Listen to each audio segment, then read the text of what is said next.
Сегодня начался суд над Алексеем Навальным, лидером российской оппозиции и политическим заключенным номер 1 в мире. Ему могут дать до 30 лет тюрьмы. Звучит как важное событие, которое должно стать достоянием общественности, правда? Но в суде так не считают. Главный политический процесс в современной истории России сегодня окончательно закрыли. Но давайте обо всем по порядку. Я напомню, за что судят Алексея. Против него завели гигантское уголовное дело, почти на 200 томов. Обобщенно оно называется «Делом об экстремизме», но из него выделили 7 конкретных эпизодов. Создание экстремистского сообщества, публичные призывы к экстремизму в сети интернет, реабилитация нацизма, вовлечение несовершеннолетних в совершение опасных для жизни действий, создание некоммерческой организации, посягающей на права граждан, и финансирование экстремистской деятельности. Я думаю, не надо даже уточнять, что ничего из перечисленного Алексей не совершал. Его судят за борьбу с коррупцией, за участие в выборах, за видео, из которых десятки миллионов людей узнали правду о российской власти, за то, что даже в тюрьме он выступает против Путина и войны. Сейчас все это называется экстремизмом. Навального судят прямо в колонии под Владимиром, где он уже отбывает срок по другому сфабрикованному делу.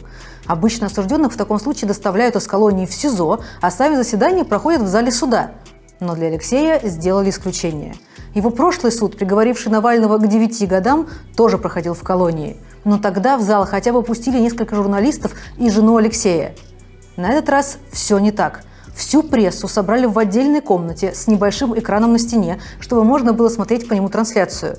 И даже родители Алексея, которые приехали на суд его поддержать, отказались к нему пускать. Просто вдумайтесь в это. Пожилые люди, которые последний раз видели сына больше года назад, в мае 2022-го, приехали в колонию, чтобы хоть ненадолго с ним встретиться, и даже в этом праве им отказали. А потом началась трансляция, и оказалось, что журналистов и слушателей позвали в суд, видимо, просто чтобы поиздеваться. Звук был совершенно отвратительный, невозможно было разобрать ни слова. Можете сами послушать и убедиться.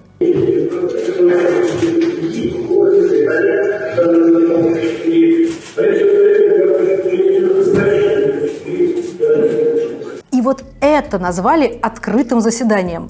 По отдельным обрывкам фраз, которые все-таки удалось выловить, стало понятно, что адвокат Алексея зачитал отвод судье. Сам Навальный добавил, что ни о какой независимости такого суда не может идти речи. Не было дня, чтобы мне не напоминали, что я такой же осужденный, как все. Если я как все, судите меня как всех, сказал он, но судья, конечно, проигнорировал все заявления и свой собственный отвод не удовлетворил.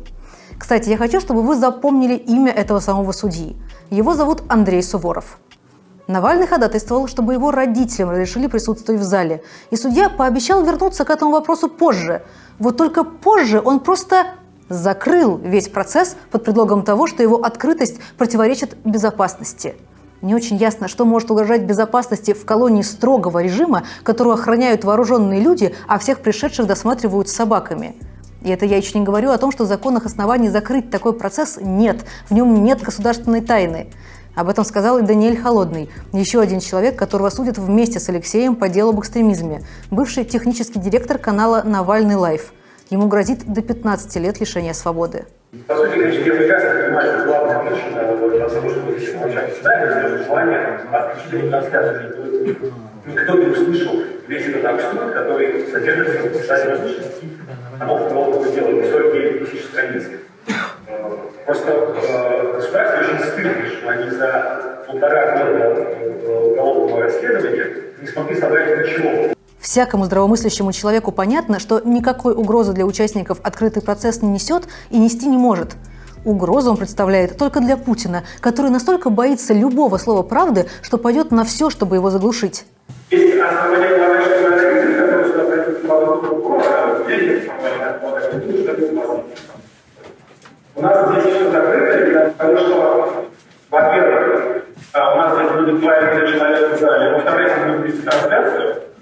Это никак не повлияет негативным образом на безопасность участников процесса, суд, поведение и так далее. Я не вижу никаких оснований полагать, но, конечно, для меня довольно очевидно, что все это делается просто для того, чтобы закрыть процесс в силу его политических случаев, в силу того, что следствие, обвинение и вообще наша власть просто не желает, чтобы об этом процессе знали. зале. И желаю того, чтобы общественность ознакомилась с тем, насколько слабая доказательная база. Алексей прекрасно понимает, что Путин опирается на силу слов и убеждения. Его власть держится на обмане. Именно поэтому максимально важно доносить правду. И именно поэтому сегодня, в первый день незаконного суда, Навальный объявил о запуске нового проекта. Его цель – переубедить как можно больше сторонников Путина и войны, раскрыть им глаза на происходящее и, в конце концов, перетянуть на свою сторону. Это долгая и очень трудоемкая задача, и для нее нужны люди – упорные, мотивированные и готовые делать реальное дело.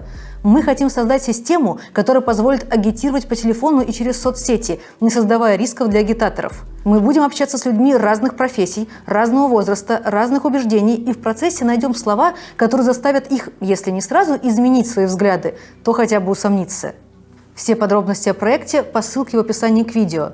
Мы призываем всех, кто готов участвовать, присоединиться к нам. А если пока не чувствуете в себе сил, помогите распространить правду о суде над Навальным. После нескольких часов ожидания мы узнали окончательный вердикт. Процесс полностью закрыли. И родители Алексея тоже приехали зря. Вот не покидают территорию колонии, где им так и не дали увидеться с сыном. Да они ничего не скажут, просто пацаны каждый не пойдут. Ни стыда, ни совести, ни чести. Судя по всему, кадры, которые вы видели сегодня, это последние кадры из суда над Алексеем, которые мы сможем вам показать. А значит, если нам нельзя слышать его голос, нам самим надо стать его голосом. Не молчать, распространять любую информацию, связанную с судом. Мы будем стараться рассказывать о том, что там происходит, несмотря на все препятствия. Обсуждайте этот процесс со знакомыми и родными. Объясняйте им, за что на самом деле судят Алексея. Подчеркивайте, насколько абсурдно все то, что сейчас происходит. Давайте на своем примере докажем, что никакой суд не в состоянии заглушить слово правды. Свободу Алексею Навальному.